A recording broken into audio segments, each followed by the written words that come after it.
As we start our last unit of the semester, we're going to take a look at all three of them together.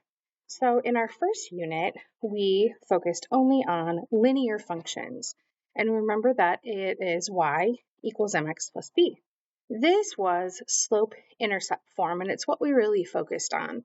We knew where we could find our slope, and we knew where we could find our y-intercept.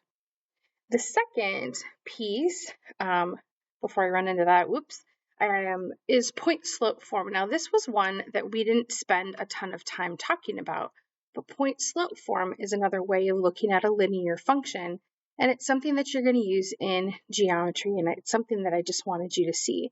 In point slope form, you can see I still have slope that's in front of the x value, so just like we did in the other form, but in this one, we use a point, because maybe we don't have the y-intercept. So maybe we have a point instead. And if we have a point and we have a slope, we're able to find the linear function as well. It's another option.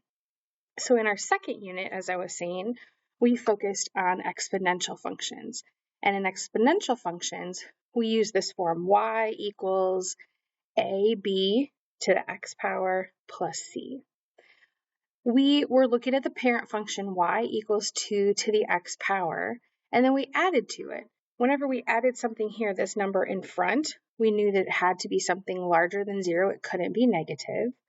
We knew that right here, this b is talking about a growth or decay, so it's either going up super, super fast, or it's going down super, super fast, like in our DCA piece of it, that it really shot down over time, those years. And then in this one, still the same, this guy is telling us up or down. Well, in the last piece, our last unit that we're going to take a look at is quadratic. And quadratic functions, in standard form, it looks something like this. Y equals ax squared plus bx plus c.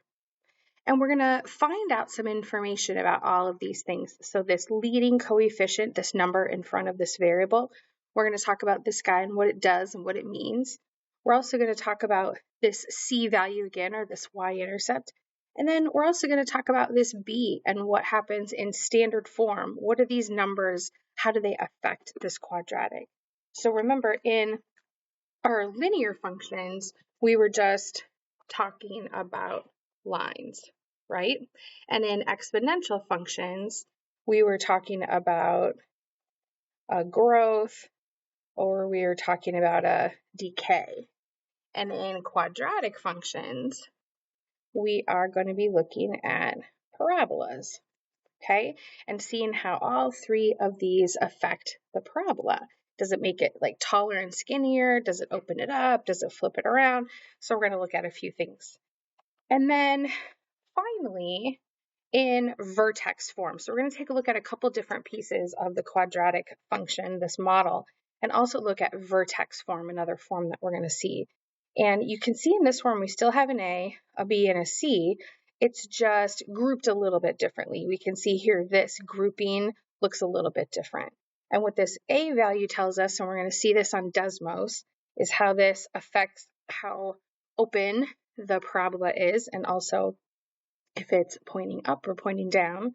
This value in here, what happens to this x, is going to help us to see it moving left and right.